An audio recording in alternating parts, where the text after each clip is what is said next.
In an article on guild.co, writer Michelle Goodall lays out a timeline of the history of online communities. First, they define community as this, quote, "A community is a social unit or group of people who share something in common, whether that is an identity, values, location, religion, a shared goal, role, or interests. Communities share a sense of place, whether that's a geographical area or a virtual or digital platform." Those virtual and digital platforms have been many over the years. I've used a lot of them, and there's more that I haven't, and more still that I've never even heard of. In 1960, a computer system was conceived by Chalmers W. Sherwin and brought to life by Donald Blitzer, respectively a physicist and lab assistant at the University of Illinois. It was a series of networked computers that evolved quickly into a system that provided multiple tools we take for granted now: graphics, text input, music creation. Also, it provided a bulletin board system, as well as real-time text-based chat between individual or multiple remote users. It was called, of course, beautifully, idealistically, ironically, Plato. Back to Michelle. They break down the various online communities we've seen over the years into a few categories. Group chat or messaging, from Plato to IRC to Lycos chat to BBM to WhatsApp. There's virtual worlds, online environments where users create a personal avatar or profile and explore a virtual world or universe and participate in activities and communicate with others. That starts with Maze War in 1974, evolving into Habitat, Second Life, and Minecraft. I remember Second Life. That was the future, once. Bulletin board systems take off with Usenet, Delphi, and The Well in the early 80s, and their defining presence is now only really seen in Reddit. Web-based communities, the home for profound, personal, perverse self-expression, start with Tripod in 1992, which becomes Angel Fire, which becomes GeoCities, which becomes LiveJournal, which becomes Tumblr. Last are social networks. You know what those are. The timeline Michelle lays out is an Oscars in memoriam reel for those we've lost. Those platforms you haven't heard of. Every one of them was the centre of someone's universe, their defining online experience. Platforms that brought people together over a shared interest, a common goal, connecting individuals in an intimate way that allowed them to share their knowledge, their art, their lives. Michelle was writing for Guild. Guild was a mobile-first messaging platform for professional communities and networking. It went live in 2019 and closed in 2024. When you first went online, where did you go? And what did it mean to you? What did you use that space for? When it went away, what did you lose? Hi, I'm Lucy Blundell. I go by Kimoku online. I'm an independent game developer. I've been doing this for 10 years. My games are VIDEOVERSE and One Night Stand. Hi, I'm Andrew. Welcome to Dialogue Tree. This is episode 30. Community Centre. Lucy Blundell on VIDEOVERSE.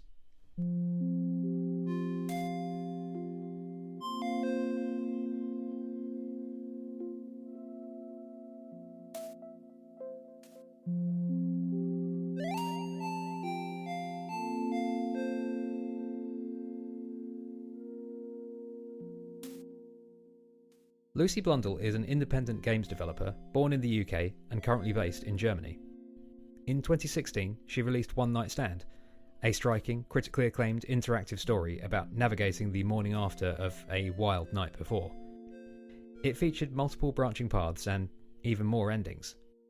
You can play through it in about 15 minutes, but you have a surprising amount of agency in how you play. You can be nice, or not, or a shade of grey in between. How the story plays out hinges on knife-edge dialogue.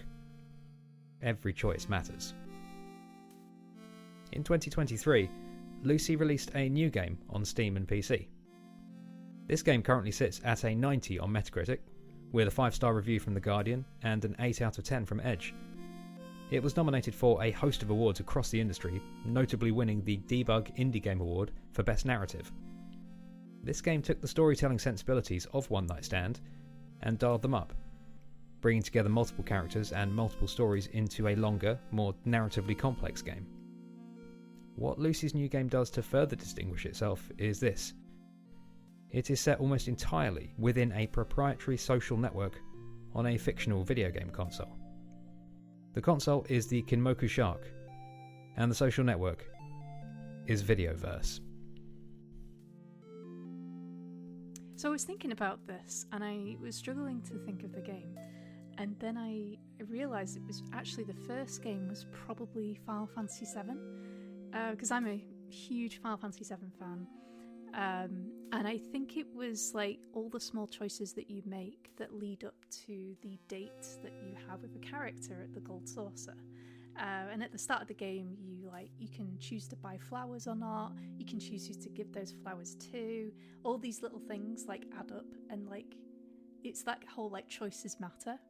And I think that was the first game where I remember that being a thing that I really liked. So really, I like seeing all these different outcomes in video games. I think it adds to a lot of replayability, and I've played Final Fantasy VII several times in my life, and I still haven't dated everyone. I have Yuffie left, so it's still another reason to go back and enjoy the game. So yeah, it really resonated with me, and I just wanted to play more games like that. Lucy is talking there about her desire to make games that emphasise player agency. In Lucy's first game, One Night Stand, you play an unnamed, unseen male protagonist who wakes up in a bed, someone else's bed, and you then work out through a series of short conversational set pieces with a young woman what exactly has happened. There are multiple endings, so you really feel the weight of your choices in the moment. It's a short experience with a lot of replayability. I asked Lucy what is important to her in designing and writing games like the one she makes. I think, we're talking about all these choices. I think it's very important to have choices in there that players really want to make. So with going back to One Night Stand, that was originally released as a game jam version, a little bit like a demo. And a lot of YouTubers started playing it, but it was just a kind of it was only made in a month. It was not complete. And some people will be playing it and be like, oh, I wish I could say this. I wish I could do that. Why is she acting like that? So I was able to look at this kind of feedback, almost like a soft launch, I guess, and add choices that I personally wouldn't have thought of, but they were expressing that they wanted. So I think I'm mostly a solo developer, so it can be really hard when you're writing these stories, what is an option here that to try and capture what everyone would want to do. I think when I play a narrative game and there's 3 choices or something and I don't want to say any of them, that is the worst feeling. Mm-hmm. So I always try to avoid that. If you had to describe what makes interactive stories special to a non-gamer, what would you say? Yeah, so interactivity, having lots of choices, like I said before, it gives a lot of replayability, which is really nice. So, and it's also a little bit more choose your own adventure. So you can choose what your character's like, perhaps, or who you want to pursue. You can also use it as a chance to try and keep a player's attention. So with a book is very, linear story. Personally, I struggle reading a big book. I probably have undiagnosed ADHD. And I've always liked things like comics or visual novels or video games to get my kind of stories and narration through that, because there are other things going on. There's music, there's character animations, mini games, gameplay, all that kind of stuff. And also for like non-gamers, I think having all these choices in games is really interesting to see kind of what options people pick. My first game, One Night Stand, almost felt a bit like a personality test. So I would take it to events and people would all act so differently. And some people were really kind. They're like, I'm not going to snoop through her stuff. I'm not going to look at her wallet. I'm not going to look at her laptop or do any. I'm going to be really honest and true and like, and it was so sweet. And then they get like one of the best endings like immediately. And, you know, I watched so many people play it and I never really saw people do that. So I went up to this one person. I was like, you must be so, you were so sweet. Why didn't you like look through her stuff? And he's like, that wouldn't be very nice. So I think it's just kind of a nice way to kind of see people's personalities shine. Yeah. Yeah, I've never felt so aware of my own personality as when playing One Night Stand. Did you ever observe anyone who made all of the bad choices in the game? I did on YouTube. I think in person at events, people generally were trying to be kind of nice. But some people would just sit there and play it for ages. They'd be like, I want to try again. I want to try again. And yeah, I think generally players tend to be quite nice, but I always like adding choices in games that aren't like that. Opportunities to be a bit of a jerk.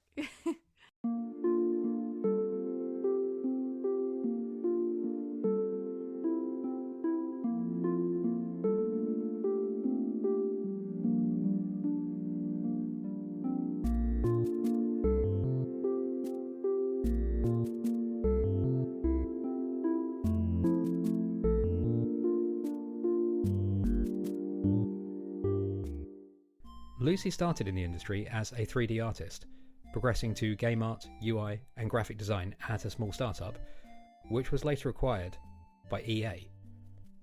In 2015, she struck out on her own as an independent game developer. What was working at a startup that had been acquired by a major publisher like? And when did she decide to go independent? So it was in a tricky time when I got the job there. I graduated in 2009 and the recession was pretty bad. I graduated as an animator, and a lot of animation studios, particularly in the northwest of England, were like closing down. So I was really desperate to find work, and I just like sending out my CV everywhere. So I wasn't really aiming to like work at a publisher. It wasn't really like where my interests were, but I was, you know, in this kind of desperate situation and I really wanted the industry experience and to learn. So they were the only like place that would hire me. But I was very grateful because I really learned a lot. So Chillingo was like a mobile game publisher, and they published the original Angry Birds and Cut the Rope, as well as other games. A lot of them were from small independent developers, but some of them were also bigger, like there was a He-Man game, a Superman game. And yeah, I just got to see like which games would succeed and which ones didn't. And that was really insightful into like game design. And I particularly learnt a lot from the producers there. There was one guy who signed Angry Birds, and I remember like before it launched, when I first started there, they showed me the game and they were like, we think this is going to be the next big thing. And I remember thinking like, this is so simple, it's just like a catapult, like why is this a big thing? But I remember the producer at the time being like, no, this is going to be really big, and he really understood game design. So just learnt so much from them, because obviously Angry Birds was a huge hit. Mm-hmm. So it was just really good. I think I also saw the value of a publisher, because we offered a lot of services for like smaller developers. So we had the main thing that Chillingo had at the time was a really good relationship with Apple, and they could get really good featuring for the smaller games that would otherwise go unnoticed. There was also like PR support, marketing support, and I was there as a graphic designer. So I would help with promotional artwork, whether it's for like events or like business to business or consumer facing, so like screenshots, app store icons, all that kind of stuff. So yeah, like it wasn't my ideal like dream job or anything, but I thought I definitely learned a lot. And after like 5 years of it, I was like, I think I've learned everything that I can, and I'm ready to do my own thing, I think. What was behind your decision to go independent? Was there a moment when you realised that was your path? Yeah, it's kind of like two answers. So when I was a kid, I used to illustrate my own stories like all the time.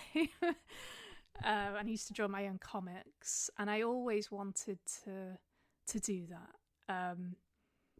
Always wanted to. Somehow, it was never like, oh, I want to be a game developer. I didn't think that was something I could do on my own.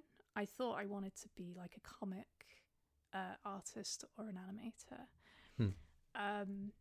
But then, whilst being at Chillingo, I saw like so many developers were solo. And I remember there was this one kid, he was 16 years old from Spain, and he made a Geometry Wars-like game. I can't remember the name of it, but he did it on his own, and I was just like in awe. I was like, this is incredible, you're so young. And his game sold pretty well, and I was like, it just gave me so much confidence, like, oh, I understand why this sold well, and I have the tools to do this. I started teaching myself RenPy, which is the visual novel engine, and, you know, learning programming. And with that, plus like the art, and I learned like about writing and sound effects and music at university as well. I was like, I think I can do this. So I saved up a lot of money to kind of support myself for a few years. And yeah, like I just took the plunge really. I was like, I can do this now. Let's give it a go. And yeah, I've been an independent developer for 10 years now.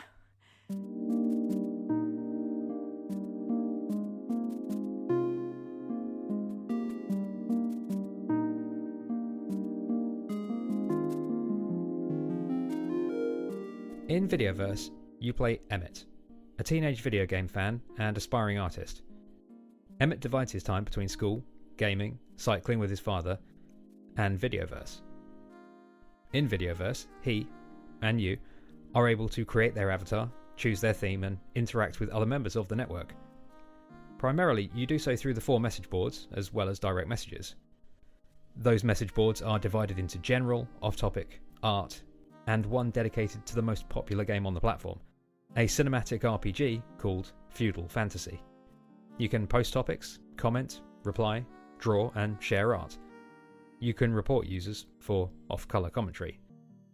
The emphasis is on character development, friendship, building relationships, learning, and growing. The game originally released in 2023 and came to consoles in November 2025, which is the milestone that we are marking here. I asked Lucy how the game started, and where it originally came from. Yeah, so this is another question that has like a few different origins, I guess. I was actually working on another project when I first got the idea. I think it was like 2018 or 2019, and the Lemmasoft forums, which is where a lot of RenPy developers like help each other out, we all came to develop this drawing mechanic, which we see in Videoverse, the kind of black and white drawings. And I remember at the time thinking that these drawings looked a lot like Miiverse drawings. They had this simplicity about them. And I thought like, oh, Miiverse plus like visual novel or like dating sim. I thought, oh, that sounds really cute. But I was busy with another project, so I just put it aside. But in 2019, I became disabled, And my game that I was working on was quite serious. It was about like mental health, depression, and then like the year after, the pandemic happened, and then everything, it just felt so dark and miserable, and I just felt like I couldn't work on it anymore. So I kind of put it aside, needed something brighter, and that's when Videoverse came along.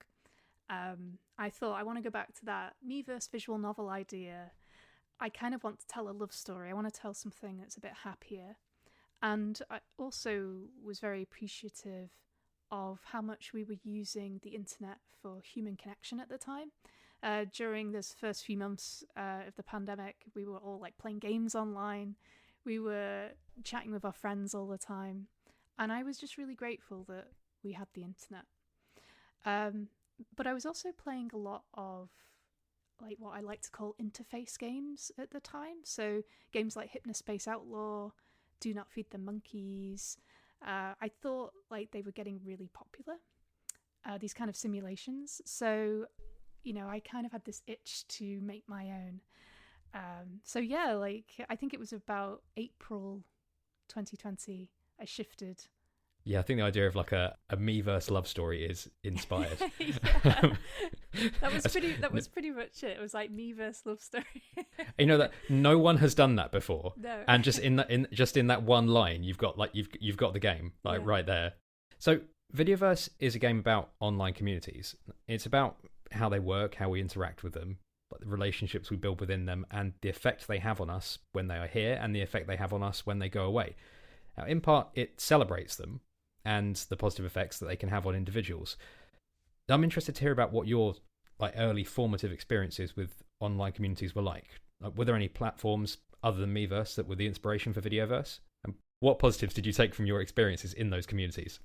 Yeah, so like you say, like Miiverse is the obvious inspiration here, and I felt really upset for like the kids who were using it. I liked it, but I was a little bit like too old for it. Like what I spent my time on were websites like DeviantArt or forums of like things that I really liked, like Final Fantasy and Sailor Moon.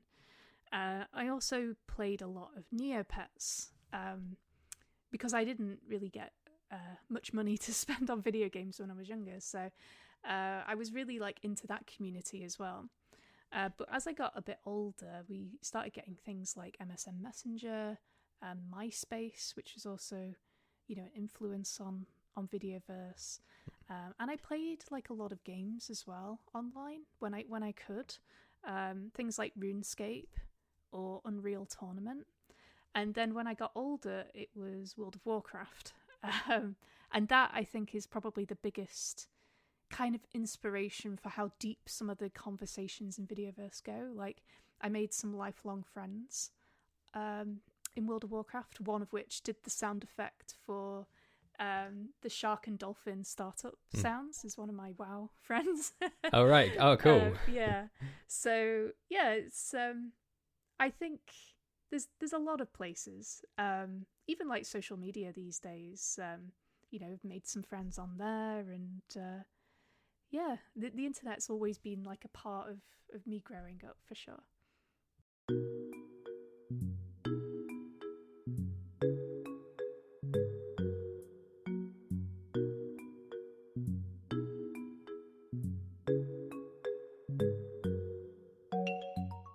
The Kinmoku Shark was released in 1998.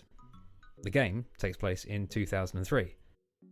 The platform is small, with a core, devoted following, but it's aging out.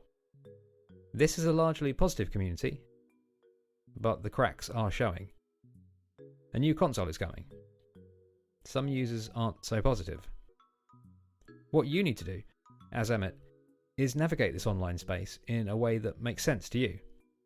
The dialogue choices you make determine the kind of user that Emmett is, and the kind of world that Videoverse is. The attention you pay to the world before you, and to the people in it, is rewarded. Back on your desk, you have a notebook of tasks to address. Mostly this means looking out for certain individuals, which you can do by supporting them, or not, on the message boards. You have another notebook, where you keep track of popular posts. These posts are usually words of wisdom that Emmett can take to heart and make use of in later conversations. Your growth as a character expands what you can do in the story. Your desk is a mess of snacks and drinks, and decorated with drawings, a calendar marked with various important dates, and photos of you with friends. Later in the game, the photos are gone. One thing that struck me about Videoverse is how it doesn't shy away from showing the negative side of social media, online communities, but it shows the constructive side of it as well.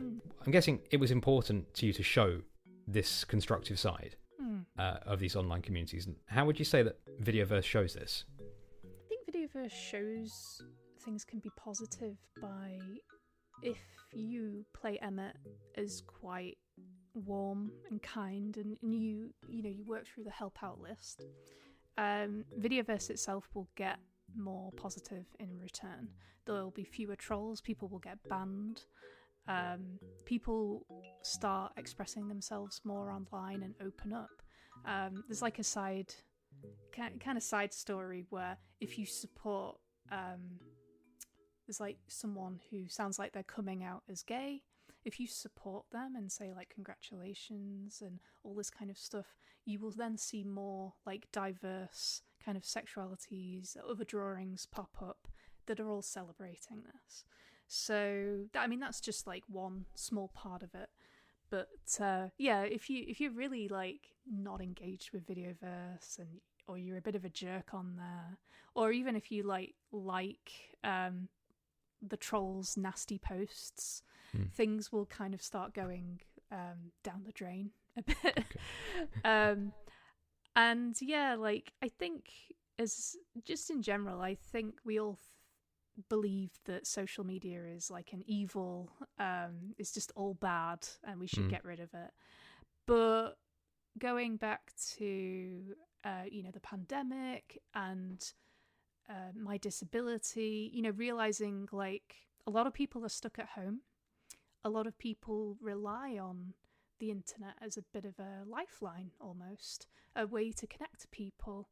Not everyone can freely like get up and go around. So I think sometimes we forget that. We forget the good things that the internet brings. And we can get sad as well when communities are like closed down or websites go to shit.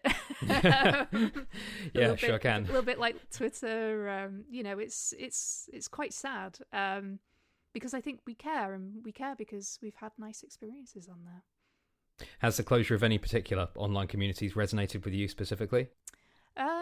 Yeah. So obviously, Miiverse was just really brutal. It was just like overnight we're like switching it off. But generally, I think most online closures, they're more gradual most of the time. Like Twitter, some people think is still alive and well, but I know most of the people I talk to just aren't on there anymore. And it's sad because some people didn't migrate to like Blue Sky or anything. They just went offline. So there's a lot of people that I've just lost contact with. But I also used to get it with like World of Warcraft guilds. The guilds would just close. I used to be part of a server that was just so empty that they closed that down as well. So everyone just had to like go somewhere else. And that was always sad because it's like, well, this feels like our community and it's gone.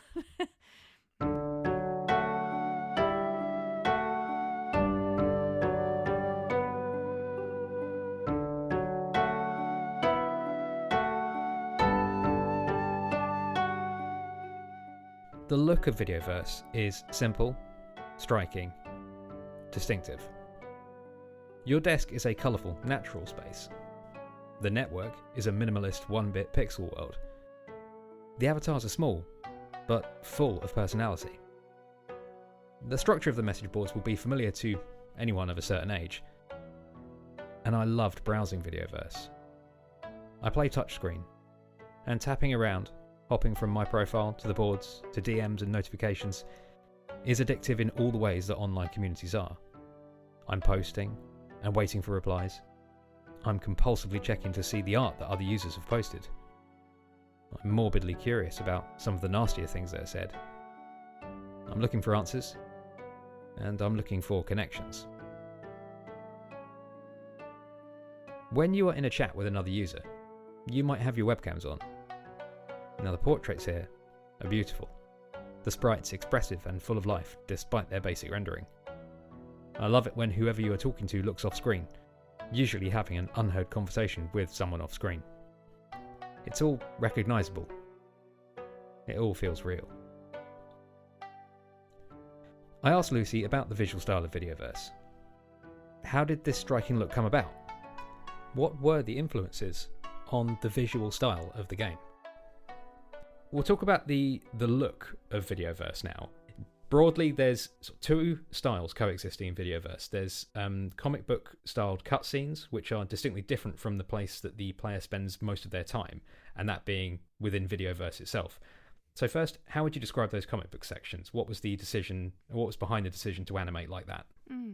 I think comic book sections is a great way to describe it, to be honest. I think it's very common in visual novels to have these kind of cutaways, these CG scenes that show, that kind of break away from the typical gameplay and show something a little bit special. So I think it was very important for me to show, like, Emma in the real world. It looks different than Videoverse. It wanted it to be very, like, a clear distinction between the online world and the offline world. And it's also just nice for the player to, like, see something different. Because my concern with Videoverse, the, like, 1-bit pixel art style, is quite intense, I guess. It's maybe a little bit like Marmite, like you either really love it or you don't. So it was nice to, like, break away and see, like, full color, like, nice illustration. I would have loved to have had these scenes, like, animated. But of course, budget as a solo developer is tricky.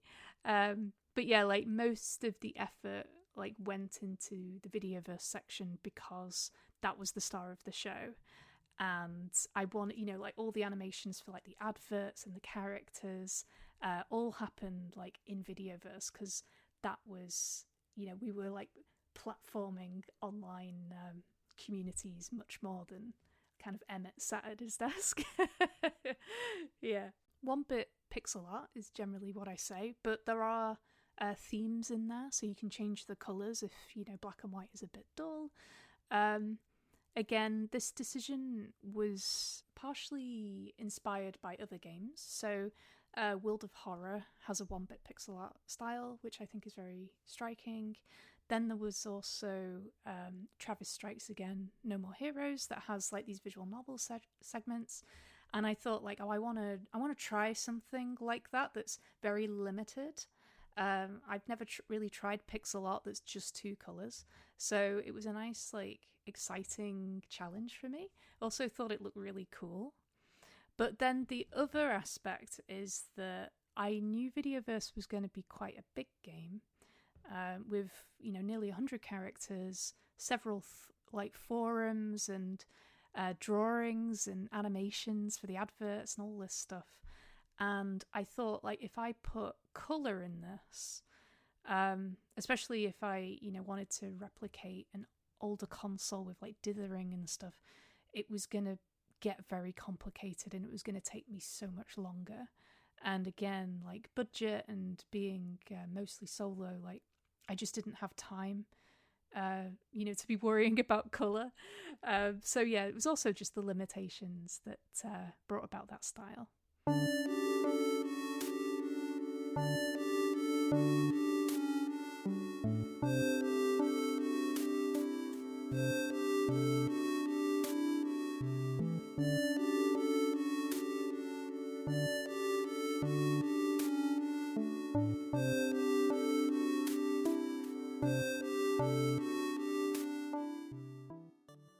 In the world of the game, you interact with Videoverse through the Kinmoku Shark, the console that Lucy invented for her game. It's a dual-screen, laptop-style system intended to be played on a desktop, but still portable. It has 2 controller ports, realistically huge bezels, and a webcam. In the world of the game, it was released in 1998. It believably captures the spirit of the time, when the industry was still young and naive enough for manufacturers to be playful, experimental, and weird. It's chunky, made of rounded plastic. It's beautiful. I asked Lucy about the inspirations behind the design of the shark. I love the piece that you did with Game Developer about the design of the console, and the amount of thought that went into it, and the attention to period detail really shines through, I thought, in the end result. The design of the shark really captures the aesthetics of the era. Were there any aspects of any particular console that you were trying to capture in the design of the shark? Were there any particular influences on it? Yeah, so the first influence was kind of the DS and the 3DS. The early designs were really handheld, and Emmett would sit in loads of different rooms in the house. And I should have realised sooner that Wi-Fi wasn't really a thing in 2003. And sometimes it's hard when you're making a bit of a historical piece, remembering exactly what things, when technologies came in. So I had to kind of redesign it and incorporate an Ethernet port. And then I was looking at what consoles were doing that around then, and there was the Dreamcast. Sega Dreamcast had early internet capabilities, I think in 1998. So that was an inspiration. And there's also an edutainment device called the Sega Pico that has you kind of open it up like a clam, and then you can draw with a stylus on the bottom half. So that was also an inspiration, because at this point, in 1998, the DS hadn't come out yet. So I was trying to look at earlier things. And then I was also just thinking about laptops in that era were really chunky, and sometimes would have a battery on the bottom and stuff. So yeah, and it has the controller ports as well, which I thought would be really cool, as a device that you could play with another friend. And it is a portable console, but it is big. So I also, the idea of the 1-bit art style was also inspired by the Game Boy, which I think isn't 1-bit, but it looks quite similar. So having a very limited colour palette made sense, because this is a portable device. But it is extremely chunky. So it just ended up as this weird mishmash of things that I really like, to try and make it its own believable thing. That's exactly the word I'd use. It is so believable as a piece of lost 90s tech. It was a weird period in the industry for all these strange consoles in this 5 to 6 year period that are all lost to time now. But yeah, did you have any other particular favourite weird consoles from the period? Other than the Pico and other ones like that? I think the Pico's maybe the weirdest one. But yeah, just the 90s in general, like you say, was just and the 80s, such an experimental time for we don't quite know what a video games console is. We don't really know what we're doing. So yeah, just imagining like this alternate timeline where this thing might have been a big deal. It was very exciting to like design a console. I enjoyed it a lot, and I'd love to make one like in real life. Like my brother he's quite a good programmer, and he's also very good at making like electronics. So we've been talking about, he has a 3D printer. It's like maybe we could print this out and put a Raspberry Pi in it and just try and make a little shark, but we'll see. When I saw that piece on Game Developer, all I could think about was some like a boutique limited release of the Kimoku Shark in about a year's time, just like like a SNES Mini, or something like released just with your games installed on it. Cool. That'd be very cool. Yeah. The interface is the hook, but it's the characters that you stay for. Now, you know them by their handles. Principally, there is the charming and effusive Marcus, the mouthy alpha Zaylor, pointedly Geordie, and a new user, Vivi. I like Markin. He's an obviously positive guy, though there is something bittersweet in his interaction with Emmett. I'm not sure why, but I don't see their friendship lasting. I get on less well with Zalor. He's an aggressive edgelord in the years before we coined that term, throwing up the bird every time he turns on his webcam. Apparently, he is masking something. Vivi is different, but that's for you to discover. There are various supporting characters, all with obvious personas and all with obvious internal lives and motivations. There's a point, be it subtle or more obviously impactful, to every interaction. Of the supporting cast, I like the noble but reticent Nobu and the sweetly insightful Noodle the best. I think you will too. But I also think you'll enjoy the lesser, more deviant characters. There's the usual mix of the nice and the nasty, the needy and the needed, and they all offer something to the experience. The artists are the ones that shine through, putting their interests and quirks on display for all to judge. I throw a like to every post with a drawing. When I'm not sure where to go or who to talk to, I feel a familiar sense of low-level anxiety. The feeling of uncertainty that message boards engendered. Have I said the right thing? How do these characters feel about me? If I did say the wrong thing, what happens to me now? Did Lucy seek to replicate that experience? Yeah, I think I generally have quite a lot of anxiety. So I think you can see it in One Night Stand as well. Like, you kind of don't know what to say, like what's the right thing to say here. And it's the same in Videoverse. Like sometimes you can even be nice in Videoverse and someone will just say something really nasty back because that's the internet.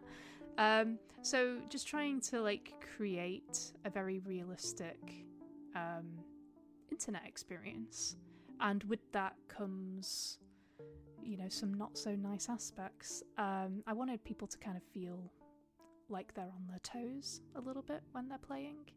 I also don't like to sometimes in Videoverse it can be a bit like, who do I talk to next, or what do I do? I like people to kind of learn from doing, because I'm like that. I don't want to, and Emmett has his little thoughts like, oh, maybe I should like send Vivi another message or let her know like I've got her back, that kind of thing. So yeah, just I come to like game design with people trying, to try and let the player kind of figure it out from themselves, let them sit in a feeling. If they're feeling a bit unsure or anxious, that's something that is very nice for... I think it's a feeling that we don't get a lot when we're playing a game. Usually it's about empowerment, games where you feel really strong. And I like to make players a little bit nervous. It worked. Yeah, okay, good. So the game plays out across 8 chapters, and the primary way you progress those chapters is by interacting with other people in Videoverse, either by posting or replying in message boards or through direct conversation in the chats. There's a lot of characters, there's all with different attitudes, perspectives, and backstories. In terms of the practicalities of writing a game like Videoverse, where do you start and how do you progress through it? Do you start at the end, or the endings, and work back, or is it a more linear process? So I think for me, it was quite linear. What was linear, though, was like Vivi and Emmett's story. So that was like the first thing that I wrote. And it was their story told on this social network. But over time, I'm playing it and I'm thinking, this is an online platform. Where is everyone else? What are they doing? And it just seemed a bit like it was lacking something. So I needed to make other characters. And it makes sense as well, like that Emmett has friends on there, that he gets support from other people. So his closest friends are Zalor and Marcus, who he can, get to know quite a lot.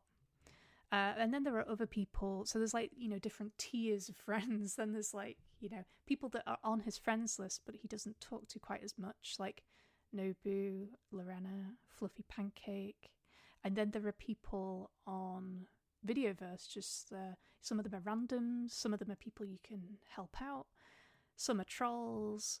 There's like this whole mix of people. And I think after, it started with that Emmett and Vivi story, then all these like side things came in. It was like kind of linear, but then linear again, adding like extra layers to it, if that makes sense. Yeah. And yeah, but it was quite a while ago now. I think Yeah, I sure. started writing it like 5 years ago, so sometimes I can forget how exactly I crafted it. But Sure. yeah. I forget I always forget that you've had like 2 years since the PC release and the console release. What's it been like? So, this kind of like off topic a bit. What's it been like porting for consoles? Like, what's that experience been like? Yeah, so I work with the same porter that I work with for One Night Stand. Ratalaker Games port Renpai games, and I was happy with how it went last time, so I was like, I'll work with you again. It has been a little bit slower than I'd hoped, but a lot of this is to do with how Videoverse is built. It's not a typical Renpai game. It's very difficult with the interface, the buttons all over the place, for like Renpai to kind of figure out exactly where to focus. And that was always quite the challenge when bringing it to consoles. I was a little bit worried about it. We ended up adding the on-screen cursor, which I think does help in certain situations quite a lot. But I'm never like a fan of like using a cursor for like a port of like a PC game. It's always a little bit sad. So yeah, but we added Japanese as well.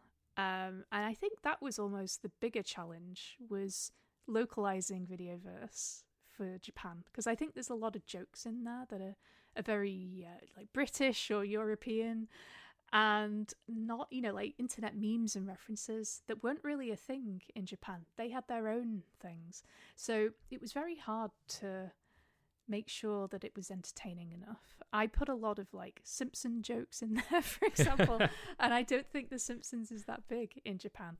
So yeah, I think localizing it was harder than porting it. Back on track to the story. Is there any character that you enjoyed writing for the most? So I have two. I think I really enjoyed writing Vivi's story because it was very close to what I was going through. So writing like what was going on with her was very cathartic and healing for me. And then having like Emma like help her as well with the things that he's learned through playing Videoverse or being on Videoverse. He grows, like he grows basically, and he's able to help her. So that was very warming for me to write.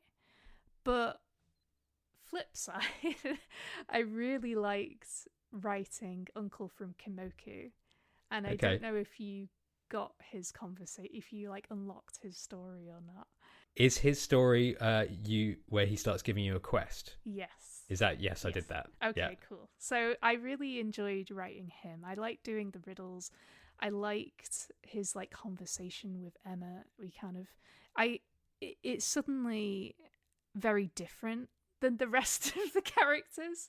Yeah. And I wanted it to feel like that because he's the only one who actually works for Kinmoku. And he has this different air about him. But it was also a really fun opportunity for me as a developer to kind of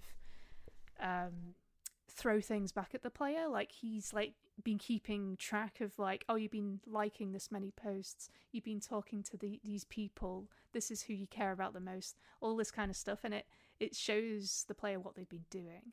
And I think that's just really fun. It's nice to rock the boat like that. But he also has an important message about online safety. So yeah, it felt really fun to write, I think. That definitely comes across. That was a really fun little section. Yeah. Another character that I thought that you might have said that you might have had fun writing was Zalor. Oh yeah, no, that's true. Oh yeah, I didn't like him. Oh okay. No, he's very divisive. Zala feels a lot like a lot of teenage boys that I grew up knowing. He's like a football lad, and he's just a bit of a chav type. But he's mostly a facade. He's mostly like, I'm trying to be tough. I'm trying to be like, bad guy. And really, if you do his side quest and you actually get him to open up, I think he shows the most growth. And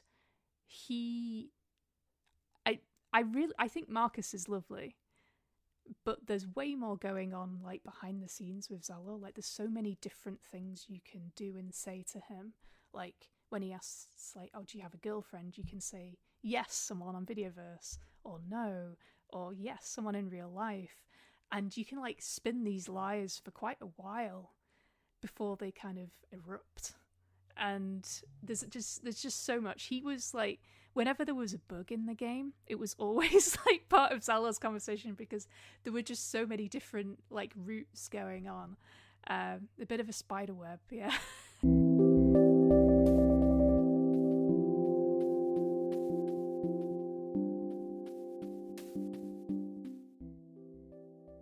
That spiderweb is something that really hooked me about this game. As I played, I could see that certain dialogue choices were locked out to me. I wasn't lawful enough. I wasn't cocky enough. I think it's one of the successes of Lucy's writing that I couldn't point to a single moment when these paths were set in stone. My path through the game felt like the cumulative effect of every small decision I made. Every choice, a sliding door. I asked Lucy about the scale of the branching paths in Videoverse, and how many endings they contribute to. It's very difficult because when people ask how many endings are there, it feels like the first answer is 2. But there's way more to it than that. I like to describe it as there's 2 ending scenes. So, I don't want to spoil it, but there's just 2 different locations where you see, different artwork where you see what's going on at the end. But then there's Emmett, he gets a career at the end. There are 3 different careers. There's also, who did you get closer to? Was it Zala or Marken? And then there's, which route did you go down with Vivi? Were you close? If so, did you go down a romantic route or a platonic route? And then there's things like befriending Uncle from Kimoku or Fluffy Pancake. So everyone's playthrough, I feel like, would be quite different. Even if they get like the same ending, they probably had a completely different journey. So I guess it's less about the endings and more just about the journey along the way, really. It can be tricky because I think as players we're not used to kind of natural, well, realistic kind of game design. It is usually like, at this point we're going to make a choice and it's going to branch and that's it. And we all know what that choice is. Whereas in Videoverse and even One Night Stand, it's like you don't really know. Certain things just build up over time and then you'll go down a certain route. Again, going back to Final Fantasy VII, when it's like, who do you want to date or get close to? You're like accruing points along the way with certain characters. And then when you reach the point where it matters, it's like, right, who has the most points? So, and it was like that with like aspects of, who is Emmett talking to the most? How is Videoverse, the platform itself, doing? Like, have you accrued lots of Videoverse points? And yeah, like, I don't want to like over gamify it either, like with showing heart animations or seeing like points build up or anything like that. I want it to feel like real consequences for how you've been talking to people. In the game, you are rewarded for being attentive, for reading closely, and for learning. Paying close attention to certain aspects of the game broadens the scope of your dialogue choices, and how far you can go in fulfilling the various arcs within the story. I asked Lucy whether any particular games were an influence on this approach to character development. I think just like visual novels in general, like dating sims. Although Videoverse isn't a dating sim, it's still kind of accrues points in the same way. But also, like, I generally try, at least with Videoverse, I really tried to be very detailed. With the shark design, with how Emmett's desk changes over time, like it gets messier, the more upset he gets. All these little details, I think Shenmue was a inspiration. I think it's always an inspiration to me because it's this very unique game that went so heavily on details, almost to its own demise. But I still very much appreciate it. Like the official guide shows you the daily routines of all the characters, even like the dogs and the cats. It's like, where does this dog go every day? And they're telling a story of each little character. So I tried to have that approach with the Videoverse characters. Every character has a routine and a reason for being on there, their own story, like where they're from, their way of writing, all that stuff. Even like what time of day do they typically log on? Are they just on weekends as well? Like things like that. So lots of inspirations from different places, I guess.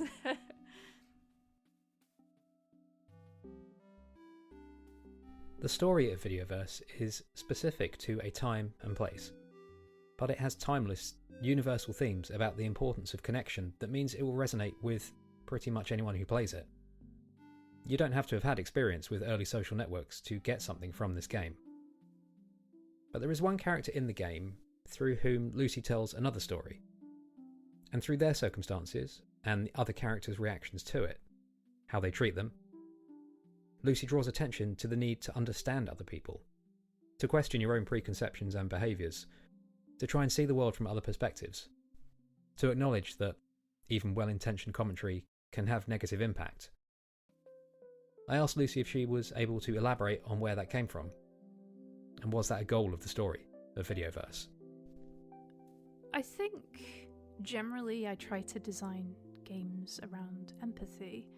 I think I've always felt a little bit of an oddball most of my life.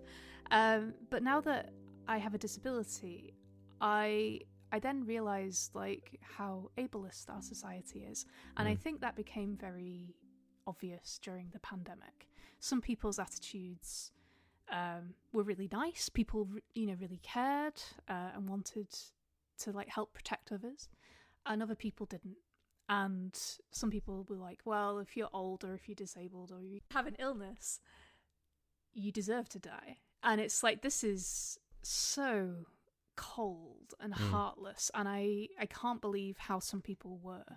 So, I mean, I feel like Videoverse very much feels like it was made during the pandemic because there's a lot of these feelings like coming up.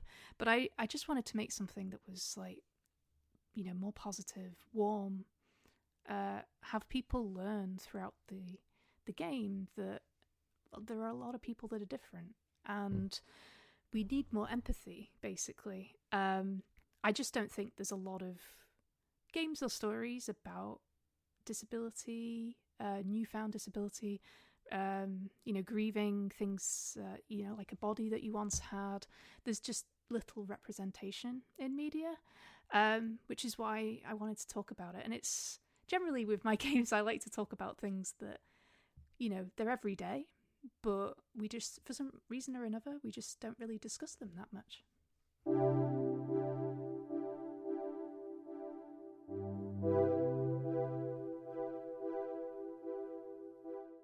Lucy's focus on empathy in her games comes to the fore in the conclusion of Videoverse. There is a revelation, a twist, and you are asked to help not through a special move, a boss fight, or blowing up God in space, but by learning, understanding, changing your mindset. You might want to apologise to someone for their circumstances, but they don't want that. They don't want to be treated differently. They don't want pity. They want equality. At the end of the story, I recognise those flaws in myself. Be better, I tell myself. Let's look to the future. So Lucy, can you see a game like VIDEOVERSE being made in 20 years' time? Can you see a game about the positive aspects of social media existing somewhere down the line? I think this is a good question because I can see other social media simulations being made.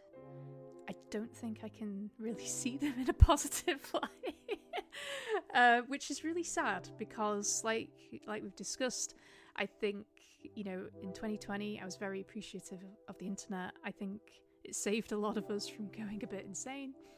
But recently I've just been growing more cynical. I think a lot of people are getting a bit fed up with everything, with whether it's AI or like rage bait, pay to win, advertisements everywhere. I think a lot of people are logging off, and I don't really blame them. So yeah, like seeing something very positive. I think the internet is changing, and not for a way that I like or a lot of other people like. It used to feel quite human, even though it was digital. And now everything is like algorithm based. You don't even see things from like people you follow anymore. You know, everything is like curated by computers.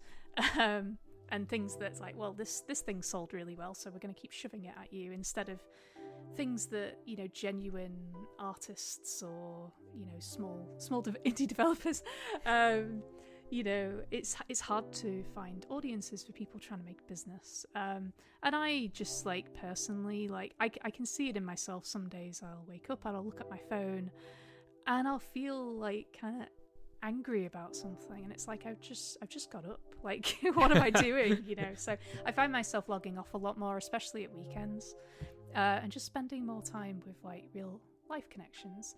But it does make me really sad for the internet, I think.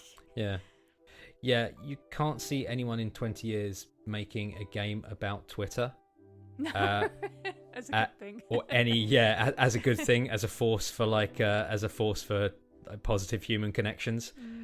Obviously that's a kind of facetious, like extreme example, but say like the good side of that would be something like Blue Sky. You can't see a game being made about that either. No. Because these things lack the personality, they lack the one-to-one like connection that these other platforms had. Are there any online communities that exist now that you see as continuing the spirit of the platforms that were the inspiration for VIDEOVERSE? I guess like one, I don't use it that much, but maybe Discord. Like that's kind of like, you know, the modern forum. But it's just something I can't really get into. I think it's a bit too quick.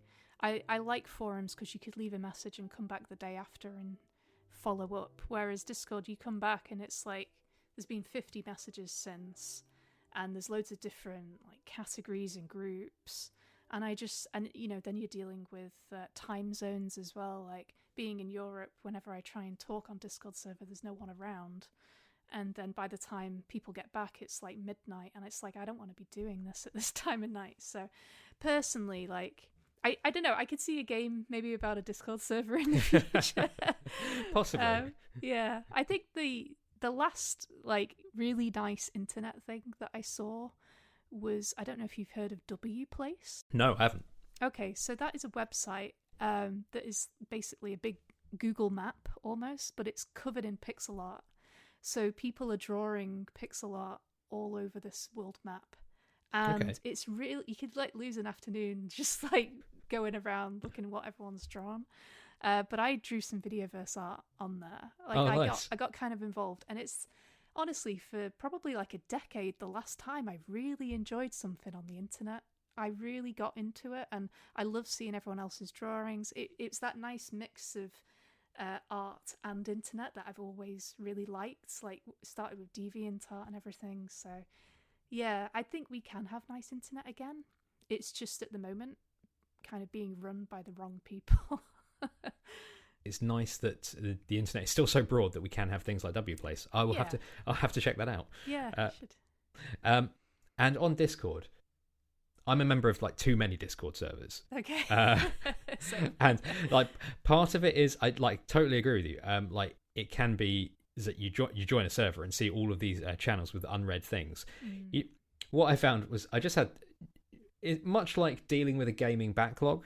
You just have to accept that you are never going to catch up. No. And maybe just focus on like the one or two channels that you are most drawn to. And that's how I found that Discord has. It's been the closest thing for me for sort of for old school forums. In that it has mostly been a source of like pretty good conversation, pretty good interaction. Yeah. It does just have that overwhelming factor.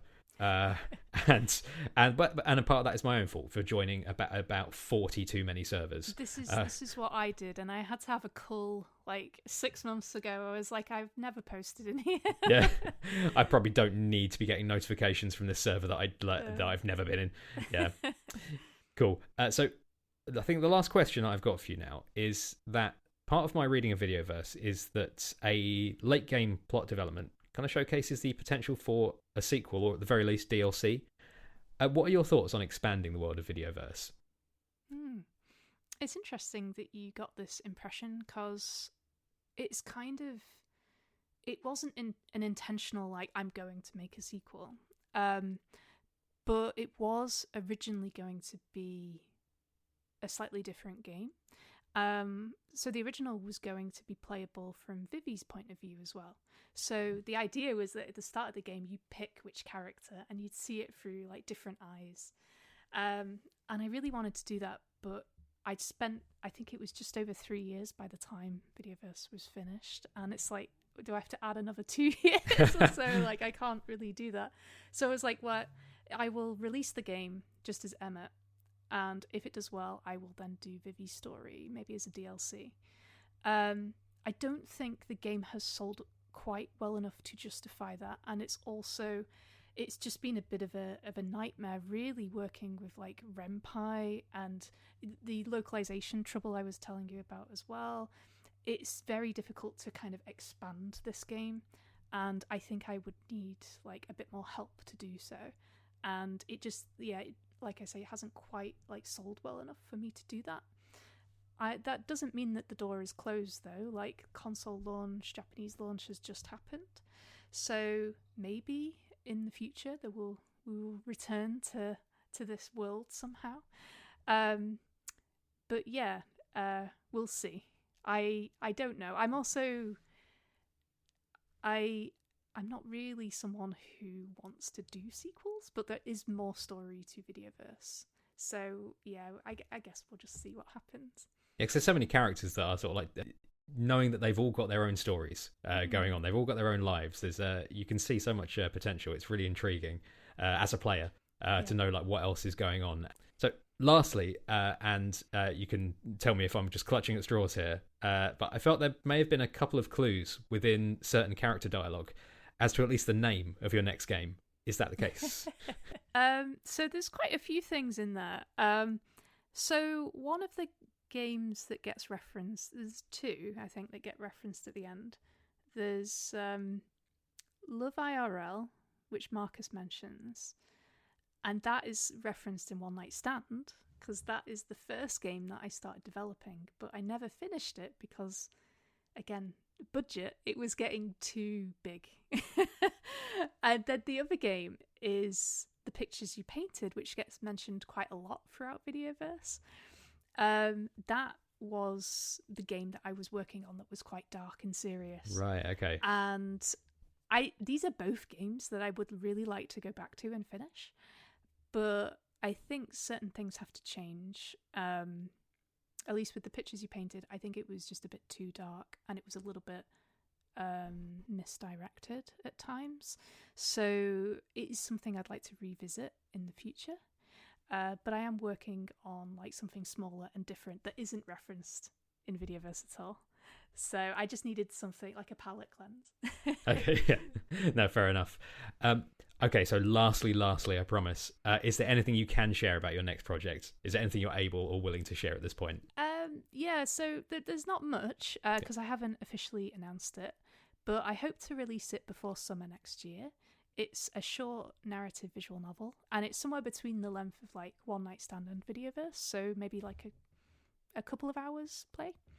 But I think the artwork is perhaps the nicest that I've ever done. I'm really proud of the artwork on this one.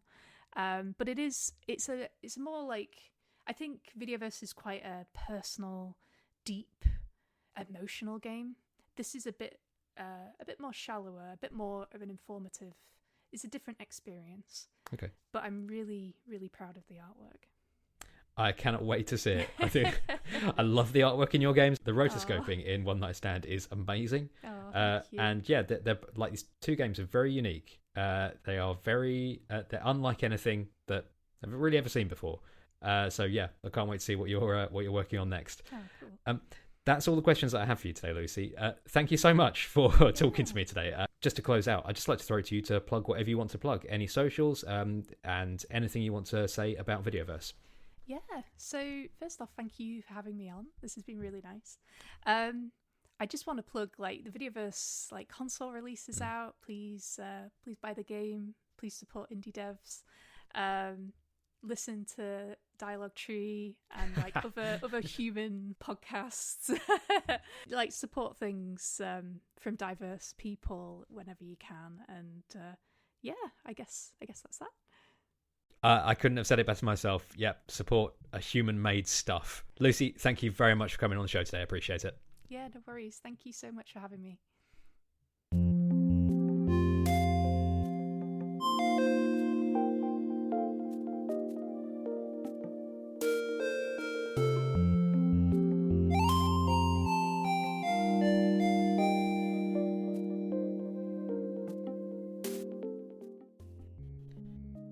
Videoverse is a uniquely touching game. It tackles weighty issues, makes you examine your own behaviours and assumptions, but it stays warm. It's structurally smart, in the multitude of ways you can handle each situation, and its visual presentation stays with you. Those grainy webcam images interwoven with your own memories of your similar experiences. The game is nostalgic without being blinded by that rose tint. It acknowledges the faults that were always there, whilst elevating the positives that persist. The emphasis on connection that we should take with us. The ability to connect in constructive ways that is still possible, even if the platforms on which that can happen are becoming increasingly hard to come by. There's one other way the game embeds itself into your consciousness. And now, at the end, we should address it. The soundtrack, by Clark Abood, is so well pitched it could come with a no-note disclaimer. But I'll try. Seemingly written and produced as the platonic ideal of what a dream should sound like, Clark's soundtrack for Videoverse is soft, sometimes ethereal, the lightest percussive touches interspersed with strong melody lines that bubble up, that lift you up. He mixes this with traditional Japanese instrumentations in the striking interludes from the game within the game, Feudal Fantasy. I bought the soundtrack on Bandcamp. I've kept listening to it. The sounds it makes a happy memory of my time with Emmett, Vivi, Marcus, Noodle, and the rest. The fate of Videoverse is inevitable. Social networks cannot survive growth. Any open network will always succumb to the pressures of outside influence. They will bend and break under the weight of the world of bad actors and worse owners. It's in that light that I choose to see the story of Miiverse not as tragedy, but as a kind of best-case scenario. A beautiful, doomed example of the kind of collective joy that can be achieved through a social network, taken offline before it could be spoiled. Maybe that's the legacy of Videoverse. Superseded by the dolphin, but living on through the people it brought together. If you pine for a version of our shared online worlds that is less corrupted, more constructive, you're not alone. Play this game, and you'll see.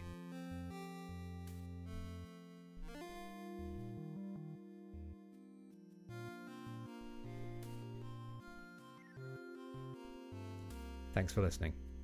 And special thanks, of course, to Lucy Blundell for her time and insights on the development of her game. I find Lucy's story inspiring, her games full of character and humanity, and between you and me, she might have convinced me, by stealth, to finally play Final Fantasy VII. If anything you've heard has interested you, I encourage you to check out her games. Links to where you can find Lucy online are in the show notes. You'll also find a link to the newsletter for the episode there, which will include info on all of the stuff discussed in the show. The artwork for Dialogue Tree was designed by Pixel Benny, and you can find the show online at dialoguetree.cc. Talk to you next time.